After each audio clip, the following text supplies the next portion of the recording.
오늘도 생명을 주신 하나님께 감사하며 행복한 하루 시작하시기를 간절히 바랍니다. 여호수아 24장 15절에 있는 말씀입니다. 만일 여호와를 섬기는 것이 너희에게 좋지 않게 보이거든 너희 조상들이 강 저쪽에서 섬기던 신들이든지 또는 너희가 거주하는 땅에 있는 아모리 족속의 신들이든지 너희가 섬길 자를 오늘 택하라. 오직 나와 내 집은 여호와를 섬기겠노라 하니. 여기 너희에게 좋지 않게 보이거든 이렇게 말씀을 하십니다. 하나님은 우리에게 자유의지를 주셨습니다.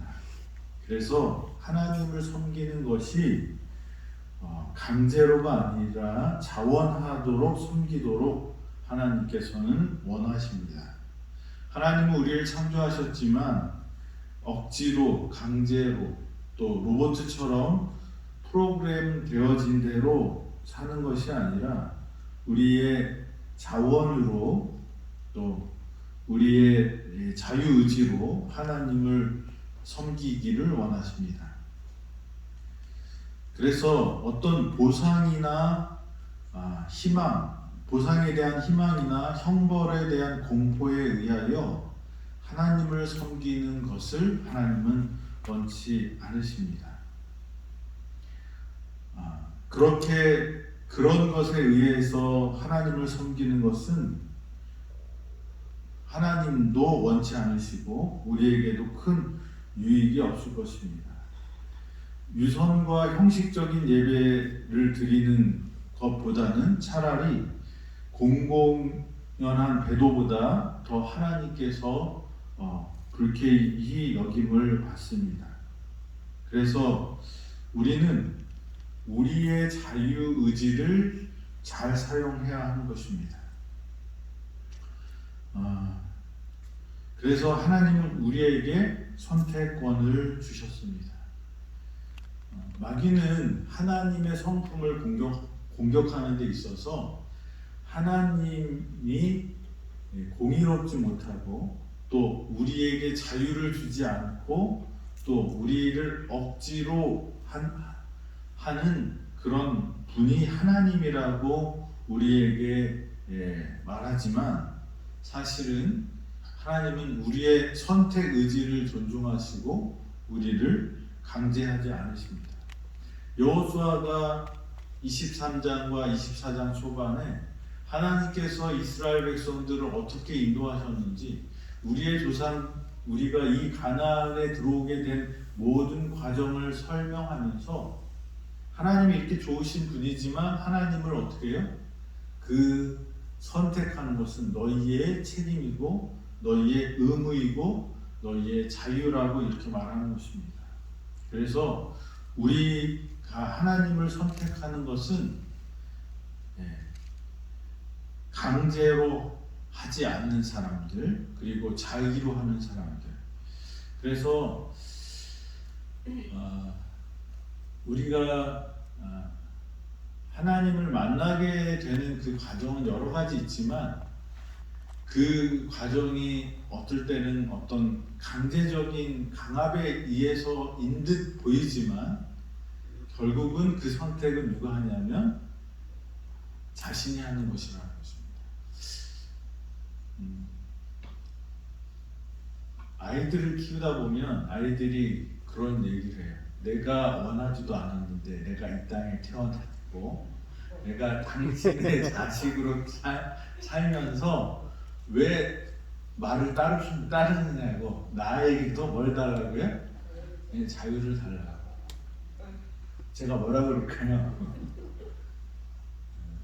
응 그래 너 고등학교 졸업하면 네 마음대로 할 테니까 그때까지는 내 책임이 뭐예요? 너를 교육하는 거라고. 그래서 하나님이 나한테 맡기신 거니까 내가 주는 밥 먹고 내 집에서 살려면 어떻게 해요? 그러라고 이렇게 말합니다. 사람이 하나님을 만나는 과정이 여러 가지예요. 자기가 스스로 찾아오는 사람이 있어요. 모태교인들은 부모님의 교육을 받아서 해요.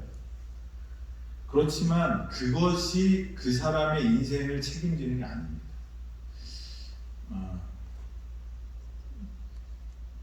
저희 아이들이 이제 대학생 이상 되는 애들이 둘이 있고 지금 고등학교 밑에 있는 아이들이 둘이 있어요. 근데 사춘기를 겪으면서 엄마랑도 많이 싸우고 저랑도 안 맞고 막 방황하고 다른 친구들처럼 막 가출하고 막 못되게 하고 그러진 않았지만 이 집안 안에서의 그 갈등과 그 아픔과 그런 부닥침들이 만만치 않았어요. 근데 이제 제가 우리 큰애가 대학 들어갈 때 원주로 발령이 나서 원주 중학교에 갔습니다. 그렇게 되니까 자연히 아들하고 어떻게 돼요? 떨어지게 돼요. 그리고 저희 집사람 스타일도 눈에 안 보이면 이렇게 생각을 잘 안 하는 스타일이에요. 그래서 네 마음대로 해라고 깁스에다 넣어놓고 그 다음에 떨어져 있었어요. 근데 그것도 필요한 것 같아요. 그 전에는 자꾸 이렇게 우리 큰아이가 운동화끈을 고3 때 대학교 들어갈 때까지 못 냈어요. 그걸 다 엄마가 해줬어요. 저는 그거 나한테 해달라고 늦었어도 그냥 그것도 못하면 어떡하니 네가 해. 필요하면 뭐예요? 궁하면 다 통하잖아요. 그래서 안 가르쳐 주려고 그러는데 엄마는 또 이 짠하니까 또 해주고.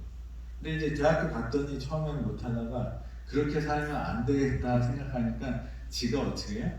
방법을 찾아요. 끈이 없는 신발을 사든지 전혀 내 구조가 틀린 것 같아요. 아이들이 냈다 다 틀려요. 근데 그렇게 하면서 제가 경험한 건 뭐냐면 이렇게 떨어지고 자율권을 주고 아예 이렇게 좀 떨어져 있으니까 그 사이에 더 이렇게 나빠지는 듯하게도 보이지만 결국은 자기가 선택하게 되고 자기가 결정하게 되고 그러면서 그동안 배운 교육과 또 자기가 가야 될 것과 또 자기의 어떤 욕심과 욕망 이런 것들이 혼재돼서 막 이렇게 되다가 이제 저희 집사람이랑 저랑 우리 큰아이가 철이 많이 들었다고 이렇게 얘기를 해요. 그런 과정이 있는 거예요. 그러니까 우리가 하나님을 찾아갈 때 때로는 이게 억지로 끌려온 듯한 느낌을 받을 수 있어요. 사랑하는 누군가가 아니면 어떤 힘 있는 사람이 이렇게 끌어다 놓을 수 있어요. 그렇지만 그것이 계속 그렇게 살면 어떻게 돼요? 하나님도 기뻐하시지 않고 그 사람들에게도 은혜가 안 돼요. 그렇게 끌려왔다고 할지라도 뭐가 있어야 돼요? 자기의 분명한 선택이 있어요. 하나님은 우리가 선택하는 자유를 주셨어요. 하나님도 강제하지 않으십니다. 때로 우리가 교육이 필요해서 그런 강제하는 듯이 보이지만 그것은 그 교육을 그 사람의 아직 부족한 것들을 채울 때까지 도와준 것이죠. 결론은 누가 선택해야 돼요? 내가 선택해야 돼요. 믿음으로 말미암는 일을 아주 강조하는 어떤 분들은 내가 선택하는 것도 하나님의 섭리 안에서 이루어진다. 그리고 그 힘도 하나님이 주신다. 맞는 말이지만 그게 조금 더 나가면 어떻게 되냐면 내가 이 모양 이 꼴인 것은 누구 책임이에요? 하나님 책임. 하나님 책임이라고. 그러니까 하나님께서 다 해주신다고 말은 계속 그렇게 하고 그러지만 하나님이 우리에게 주신 책임을 잊어버리고 무시하게 되면 왜? 내가 죄를 지어놓고도 누구 탓이에요? 하나님 탓이. 네, 아빠가 나 이렇게 태어나게 했잖아. 아빠 닮아서 그래. 아빠 이런 닮았어. 식이죠. 근데 그것을 선택한 것은 누구예요? 네, 자신. 하나님은 우리에게 선택권을 주셨고, 그래서 저는 개인적으로 믿음은 선택하는 거라고 생각해요. 하나님을 선택하는 거. 이 믿음은 어떤 능력이나 결과로 이렇게 드러나게 되긴 하지만 그것이 그 사람의 믿음이 아니고, 믿음은 그 사람이 하나님을 선택하는 과정의 반복이라고 생각이 돼요. 매 순간 우리가 하나님인가 마귀인가, 이 선악간의 대쟁투에서 뭐를 선택하는 거예요? 좋은 것을 선택하는 것이 하나님의 자녀였고, 그게 믿음의 선택이 그 사람의 믿음이라고 봐요. 우리는 다 연약하기 때문에. 그래서 결국 멸망으로 들어가는 것은 하나님의 능력이 부족함도 아니고 나의 연약함 때문도 아니고 뭐의 문제냐면 선택의 문제라고 저는 생각을 해요.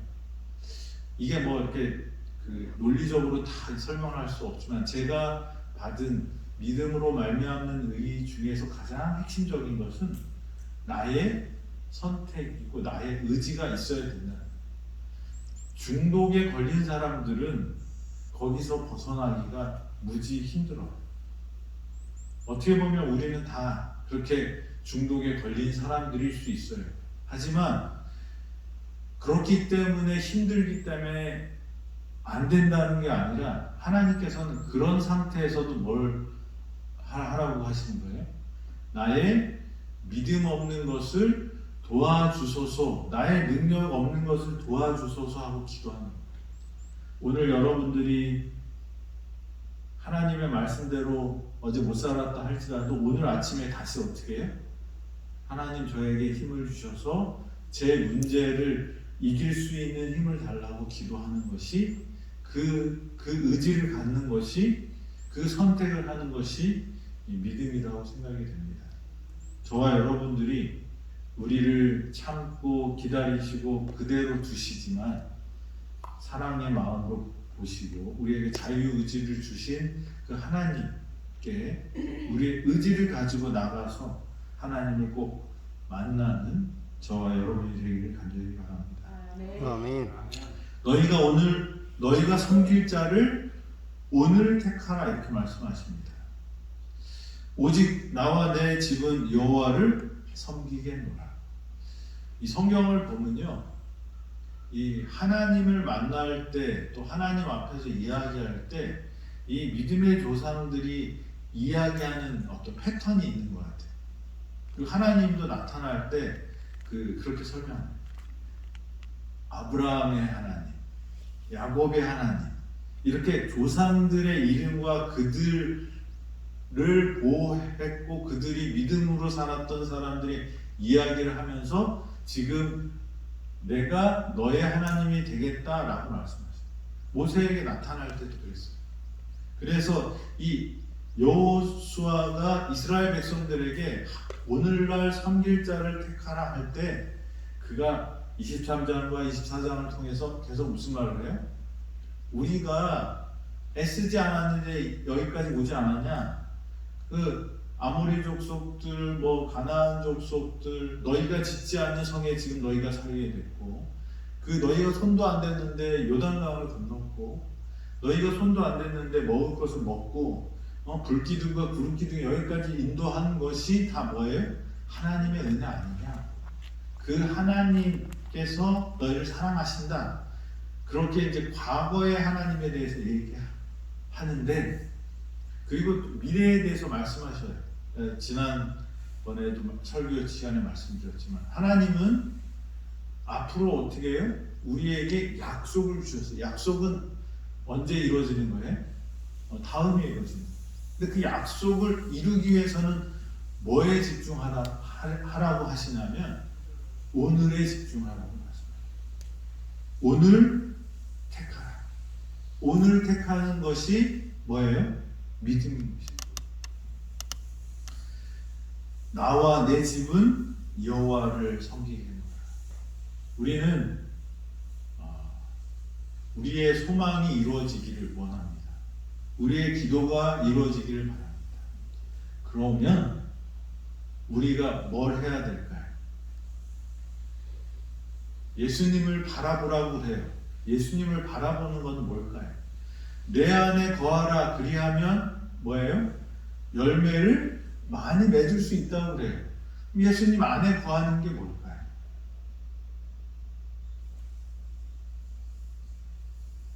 날마다 하나님을 선택하세요. 그 하나님의 음성을 듣는 거예요. 말씀을 듣고 말씀을 읽고 말씀을 생각해서 하나님의 뜻을 점점 분명히 알아가면서 그 뜻대로 어떻게 해요? 선택하고 행동하는 것이 믿음의 삶이에요. 근데 그걸 언제 하라고 해요? 옛날에 했으니까 오늘 안 해도 돼가 아니고 오늘 그 일들을 해가는 것이 믿음의 사람들이 하는 것입니다. 여호수아는 뭐라고 말합니까? 너희가 섬길 자를 오늘 택하라. 오늘 택하게 되길 바랍니다. 날마다 순간마다 우리가 이익이 있고 유익이 있고 편함이 있지만 하나님의 뜻이 그것이 아니라면 하나님의 뜻을 선택하는 그것이 믿음이에요.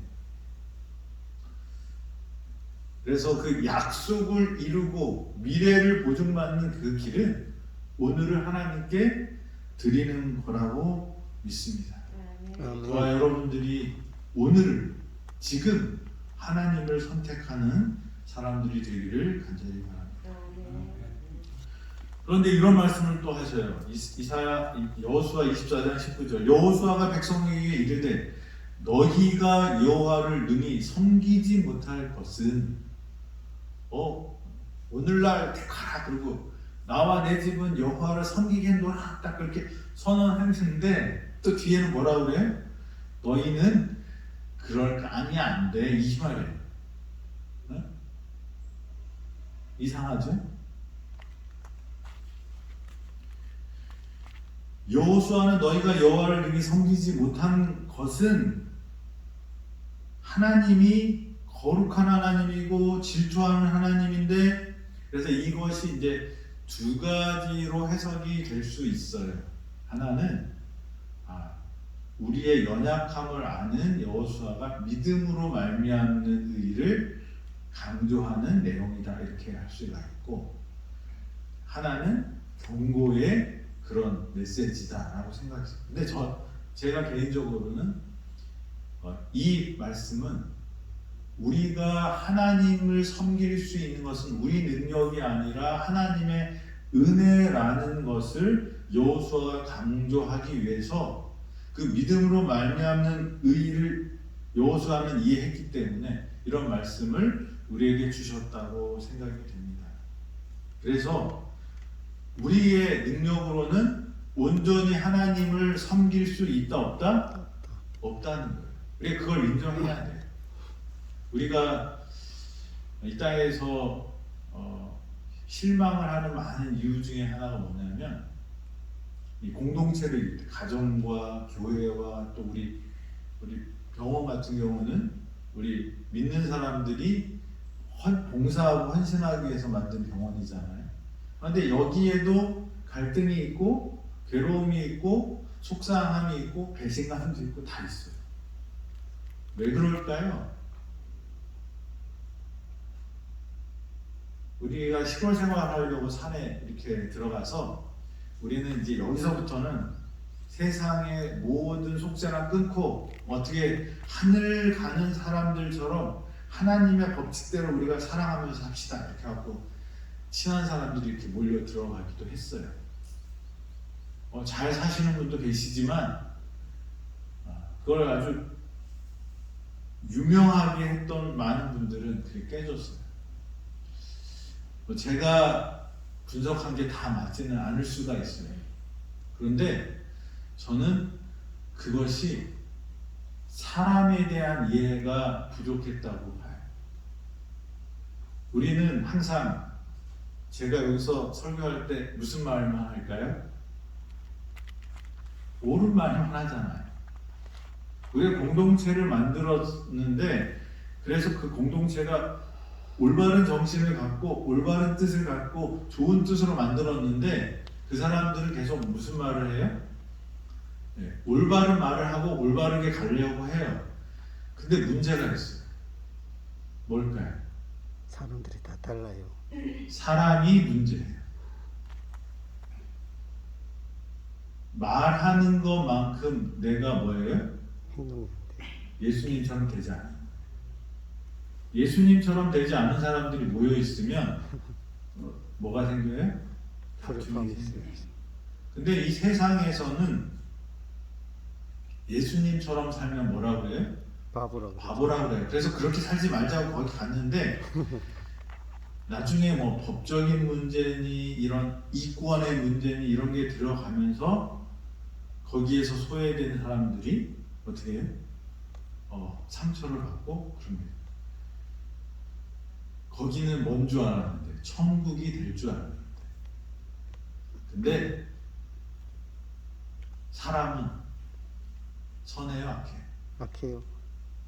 진짜요? 예. 사람은 악해요. 우리는 성선설이 아니고요 성악설이에요. 그런데 우리를 바꿀 수 있는 힘은 어디서만 온다? 하늘에서. 하나님께 온다는 거예요. 그래서 우리는 아직 뭐가 되지 않았어요? 성화되지 않았어요. 완전하게 변화되지 못했어요. 우리는 그래서 저는 공동체를 이룰 때 인간에 대한 기본 전제를 깔아야 돼요. 그게 뭘까요? 인간은 모두 이기적이다. 슬프지만 우리가 하늘 가기 전까지는 이 땅에서 유토피아를 만들 수 없어요. 그래서 예수님이 오시는 거예요. 우리가 변화될 수 있으면 예수님이 어떻게 해요? 우리를 그냥 변화시키고 오시면 되는데 뭐예요? 이 땅은 죄로 쪄들어 있고 저도 마찬가지로 그런 사람이에요. 그거를 인정해야지 뭐가 되는 거예요? 영화가 돼요. 성화의 과정을 가는 거예요. 성화의 과정은 내가 성화됐다라고 말하는 게 아니고 성화의 과정이 있기 때문에 나는 뭐다? 죄인이다라는 전제를 깔고 하는데 우리가 이런 거룩한 공동체를 만들자 이렇게 하면서 그 전제는 뭐냐면 나도 천사가 될 수 있고 너도 천사가 될 수 있어. 그런데 뭐만 없으면 돼. 그 하나를 계속 공략해요. 근데 그 뭐만 없으면 돼가 뭐냐면 내가 잘하는 걸 딱 내서 그러면 그 사람을 보면 훌륭한 것 같아. 근데 그 사람 뒷면을 보면 뭐가 있어요? 여전히 죄가 있어요. 그러니까 사람들이 실망하고 떠나가요. 우리는 사람을 쫓아가고 사람을 보고 사람을 믿는 것이 아니라 누구를 믿는 거예요? 예수님. 예수님을 믿는 거예요. 아무리 악한 죄인이라도 하나님께서 함께 하시면 변화하게 할 수 있다는 것을 믿는 거지 그 변화됐다고 자기 입으로 말하는 사람이 그렇게 됐다고 보는 것은 아니에요. 아멘. 그래서 여기 여호수아는 그걸 잘 알았어요. 여호수아 뭐라고 말해요? 너희가 여호와를 능히 뭐하지 못한다? 섬기지 못한다. 저와 여러분들은 다 그런 존재라는 거예요. 하나님은 어떤데? 하나님은 거룩한데 하늘의 법칙대로 살려면 우리가 그런 존재가 변화되어야 되는 거예요. 우리는 하늘을 날 수 있어요? 없어요? 없어요. 비행기를 타야지 날죠. 근데 우리가 있는 이 자체를 날 수가 없어요. 그러면 우리가 날 수 있으면 환경이 변해요. 중력이 없어진다든가. 또 뭐가 변해야 될까요? 내가 변해야 돼. 내 존재가 변해야 돼. 구원이라는 거 하늘나라에 간다서 산다는 것은 이 땅의 법칙이 아니라 하늘의 법칙이 되기 때문에 거기 환경에 살 수 있는 존재가 되어야 되는데 우리 힘으로 그 존재를 바꿀 수 있어요? 없어요. 있다고 생각하는 사람은 진화론자예요.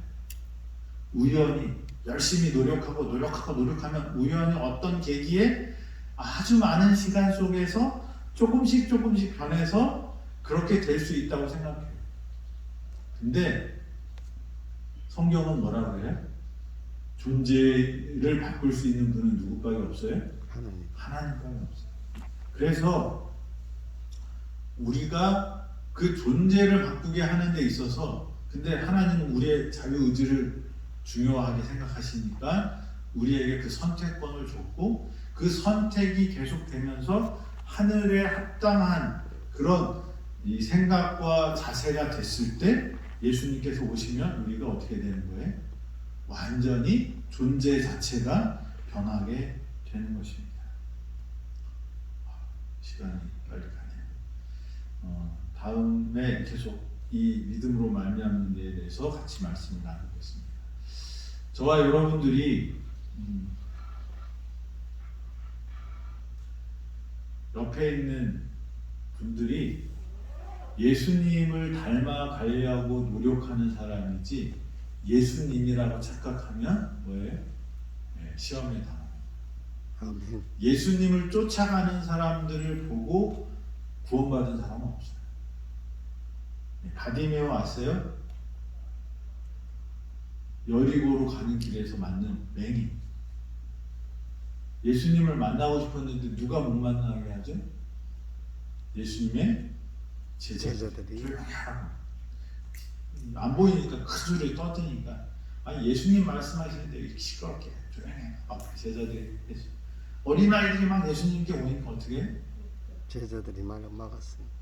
뭘 가르쳤더니 예수님께서 어린아이들을 막지 마라.